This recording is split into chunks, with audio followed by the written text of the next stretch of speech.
it's nice to go into a season knowing that you can match up in any game at any time.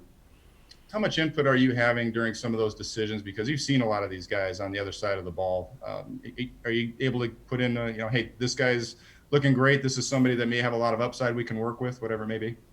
Yeah, I mean, AJ will call and ask about different guys as I think he gets closer to, the interest gets deeper and deeper. So, we had some conversations, and obviously I'd seen Snell quite a bit, and I'd seen Darvish some. And you can go down the list. Anybody in American League I'd seen a lot of, and a lot of the other guys also. So he would call and just ask questions, and I'd find out whatever I could. Well, that's a question that a lot of people are asking as far as, and I'm not sure that there's a clear path for that, but I think we've gone a little bit slower with some guys, just to be sure that they're ready, and we get into the season early on, they're probably not going to be ready to go 7, 8, 9 innings, but it's going to be, I think, the proper way to do it, in that we need to keep them healthy for the whole year and not worry about them ready for that first game or whatever. I know all the games count, but I think the healthier we stay, the more those games are going to pile up, and the better off we're going to be able to win them as long as we can stay healthy. And I think that's part of the puzzle early in the season. Well, it's kind of both things, and we used it last year and could see the numbers, and the bullpens were usually really good. So, as we get into games, it'll be interesting. But with him, it was a lot of front side stuff, to keep the glove side strong and not push it off. And some of it emanates from the legs and driving off the rubber. So it's both pieces, but I think the focus was really on making sure that the glove side stayed strong in front of him, and then just drift off where he opened up, and and the harder he tried to throw, the more it opened up. So, it was a couple things, but I've said it before. He didn't have a full season, and had he, just as an example, had he run off 2 good starts, where we ended, and it's entirely possible that he's capable of that all of a sudden it looks like he's having a pretty good year. So I don't want to read too much into it. I think we need to understand what he needed to do with as far as the fastball, because it had to play better than it did last year. And I think that could have gotten corrected during the year, but we didn't have that luxury, because a number of bullpens, especially the last month, you could really see it. But it would start out in games at times and then kind of fade, and they'd kind of fall into some bad habits. So hopefully it's all going to be corrected, and he can get off to a good start and build some confidence up, and you'll see the guy that you saw a couple of years ago. Hi, Larry. What's it like for you to work with Darvish and just kind of learn all the different pitches he has, considering he has so many different weapons to work with and so much experience with all of them? It's interesting in that he knows himself really well, and I think where people have gotten in trouble with him in the past, and not trouble personally, but just trying to help him as a pitcher, is that they kind of took away what he's really good at, and that's manipulating the baseball and knowing what pitches to make when and what he's confident in during a game. And,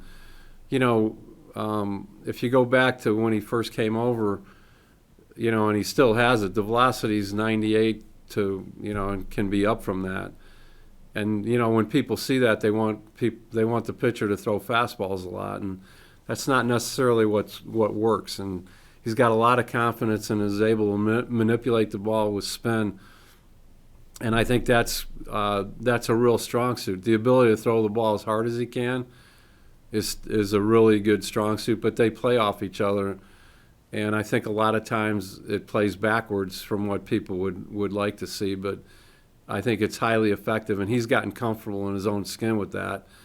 And I think for me to get in the way of that would be a big mistake. I thought he threw the ball really well. He's come in good shape.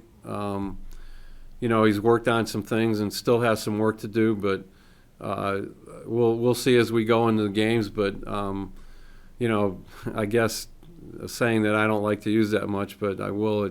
He's in a good spot. He's in a position when we start games to step forward, I think, and we'll see where it goes. But he's a young kid, and there's still some things that he can work on.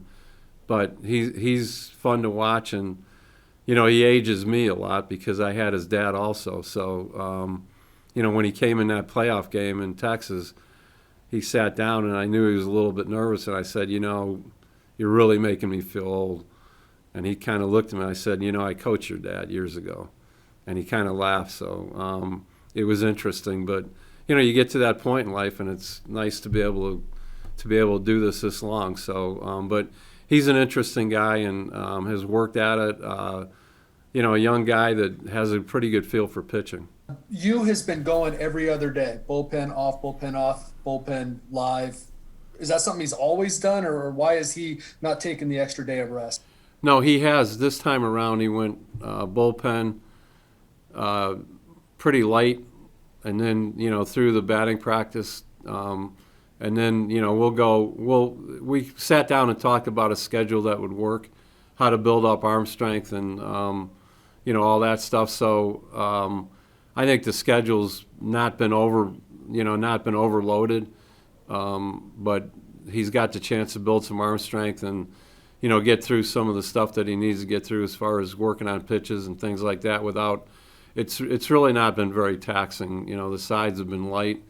There's been heavier ones followed by lighter ones, and there's been 2 days in between the first 2 or 3 sides. But just what have been your initial impressions of Mackenzie Gore here early in camp? Really good.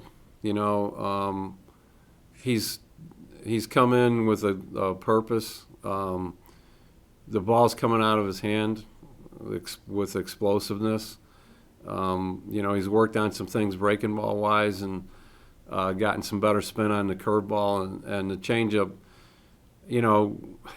As he gets some innings in, the changeup's going to play really well.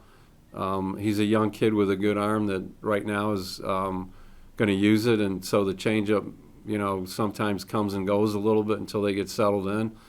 But it's been good to see him here and where he is and, the work he's done this winter. So, I think it's going to be exciting to watch.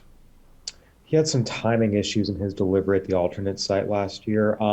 Just to your naked eye, do they appear worked out, or where is he on that? Yeah, I think worked out and plus. The stuff last year was just so different. You're a kid that comes in with a lot of fanfare and rightfully so, but you go to a place where you're there every day with the same guys, you're facing the same hitters every day, and some guys are okay with it. Some guys, can have an effect. And I think when you're a kid with that kind of fanfare coming in, that I think everybody looks around and expects, just incredible things. And, you're not necessarily there yet. And I think that impacted him a lot. But I think he's taken it in a positive way and used it to his advantage this year coming in here. And so, I think it's all on the plus side. It might have been worrisome at some point, but I think, with his personality, his makeup, everybody knew he'd come through it, and he's coming to this camp and throwing the ball really well so far. The one similarity that is pretty glaring is that they're both smart pitchers, and I think Ryan has gotten that from his dad and a really good understanding of the game ahead of his years. So I think David's done a really good job working with him. And, I've talked to David a few times, and he understands it, and that he doesn't want to be overbearing with coaching his son, and wants to let people do the work, and he wants Ryan to figure a lot of it out, and he's going to help him every way he can, but not be overbearing with it. So I think he's had a really good feel for what he's needed to do with Ryan, and it's been impressive, for a parent to be able to take a step back at times. I know with my kids that it's not that easy to do, but I really like what he's done with them, and he's been great. He's been terrific to talk to, and I think it carried on through the winter. And he's a proud dad, but knows the boundaries that are going to help his son, not necessarily what anybody puts down for him, but he knows what's good for him, and he's willing to walk that line with him. You know, right now there's no definitive answer as far as the ninth inning, but you know, he gives us solid performance wherever he's going to be, and a guy who has a really good knowledge of pitching and understanding of himself. And you know, you don't play as long as he has had success like he has if you don't have those you know, innate qualities and the understanding, the intangibles, and you know, he certainly has them all. I think part of what, you know, with Blake was, you know, he could amass some pitches in the early parts of games, first inning especially, and that's the answer that, you know, that's part of the puzzle that we need to have the answer for. And you know, when he's really good, he's going to throw breaking balls early and counts for strikes and be able to do a lot with the baseball, and he's proven a lot that often that he can do that. So you know, that's kind of where we're going with things. I think he's at a point in his career where he can really assume a mantle as being one of the better pitchers in baseball, year in and year out, for I don't know how much longer, but as long as he's healthy for quite a while.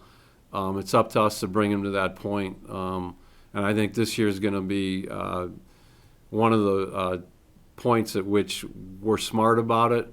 But, you know, we get to that point, hopefully, you know, July, August, where we can push the envelope a little bit, where he's well suited to do that. And then, you know, like the riddle I don't have the answer for is how many innings can guys go after a 60, you know, game season? I mean, he played in the playoffs afterwards, so that added a little bit, but it's still an unknown, and I think it'll be interesting to see how all those questions get answered this year.